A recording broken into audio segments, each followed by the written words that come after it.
Welcome to another video, and this is continuing my series highlighting the top 150 albums of all time, in my opinion, my favourite 150 albums.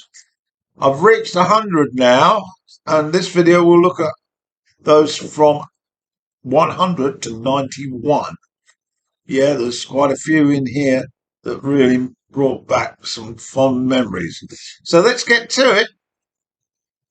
So at 100, I have selected Different Class by Pulp. Released in 1995. I've been in Thailand a couple of years. I had a lot of more time to nourish the beauties of Britpop, and this album was a cracker. And of course, there were a couple of singles of it which were everywhere. Disco 2000 and Common People. What a tremendous video that was. And I also like Underwear. Jarvis Cocker had that sort of instant you love him or you hate him feel. The band were great, with Hawley, of course, involved. And they got into my top 100 at 100. It's Pulp, and it's Different Class. To 99 now, one of my all-time favourite artists. I think I've got 95% of his discography. His name's Van Morrison, and this one is the 1970 Moondance. Now, Moondance, of course, had arrived after the Immaculate Astral Weeks, and we saw a lot more of jazz influence into Van's music, and the title track is an absolute 5-star song, and I really love this album. Caravan was a great stomper at live sets, of course, and of course there's that delicate song called Into the Mystic. Yeah, I was just quickly trying to remind myself of that. Great album, though, by Van Morrison. It was, of course, his third, and it's tracked at number 99 in my countdown. Moondance. Get to it. At 98 in my countdown, I've selected an album by an artist who sadly passed not long after this album was created. I'm talking about Jeff Buckley, and I'm talking about Grace, which was released in 1994. This album, suggested that we were going to be in for some wonderful, wonderful music from this man. And how on earth he ended up drowning in a swimming pool, well, your guess is as good as mine. But anyway, he did leave us with this album, immaculate as it is. I love Lilac Wine. I also love Last Goodbye. But of course, in my opinion anyway, the best track on the album is his adaptation of the Leonard Cohen song, Hallelujah. What a miss. What a loss. Jeff Buckley. It's at 98, and the album, of course, is Grace. So we're at 97 now on my countdown. I think that's right.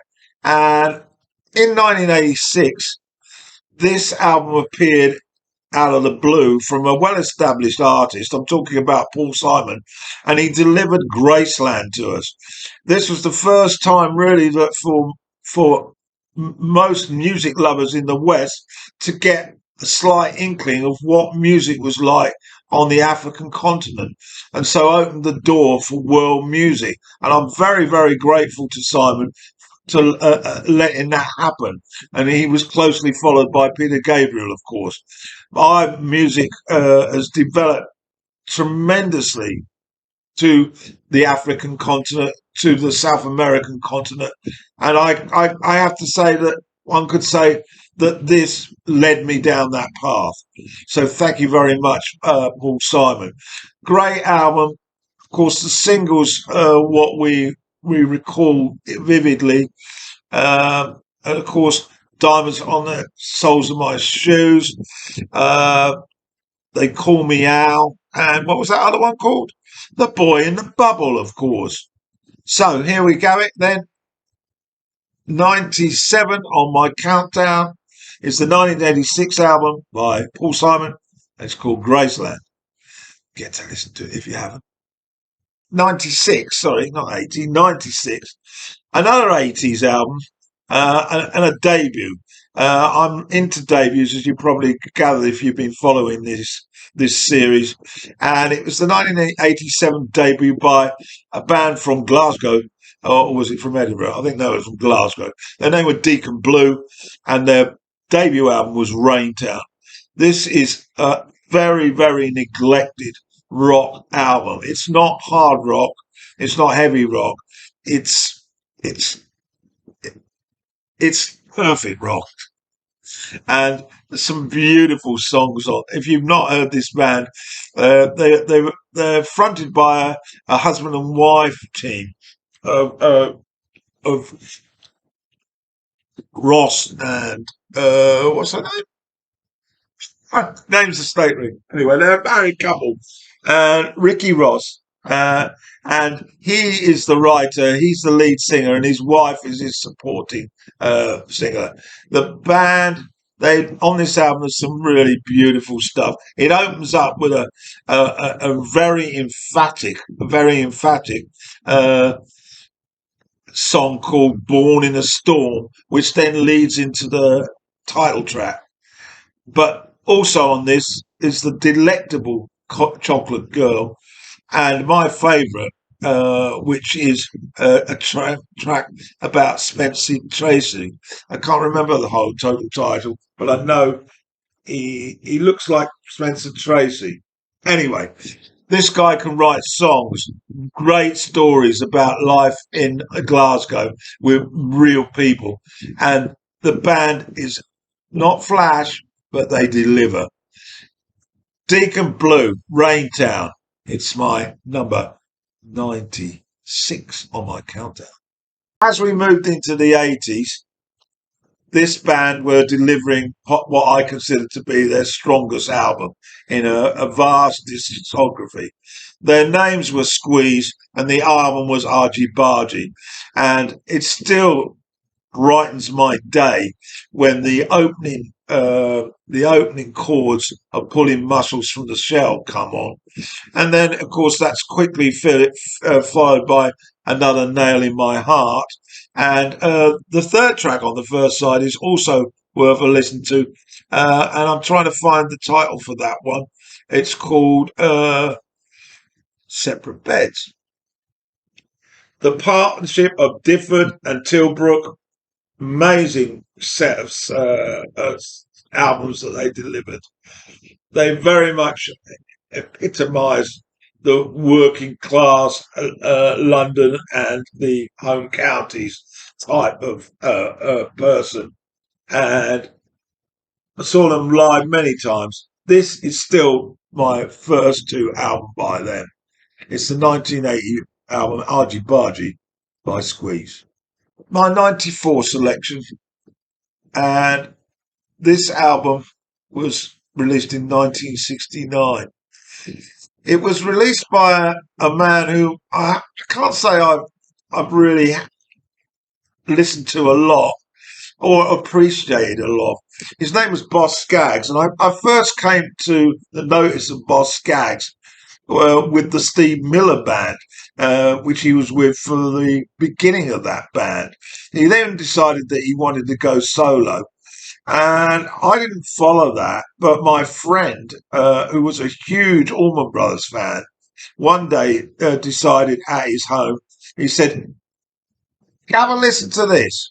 And he pulled out the debut album by Boz Scaggs. And I thought, And the first couple of tracks were really sort of country sort of music. And I thought, no, I'm not into this. And I am more so now. And then he said, "Oh yeah, you haven't got to the best part yet."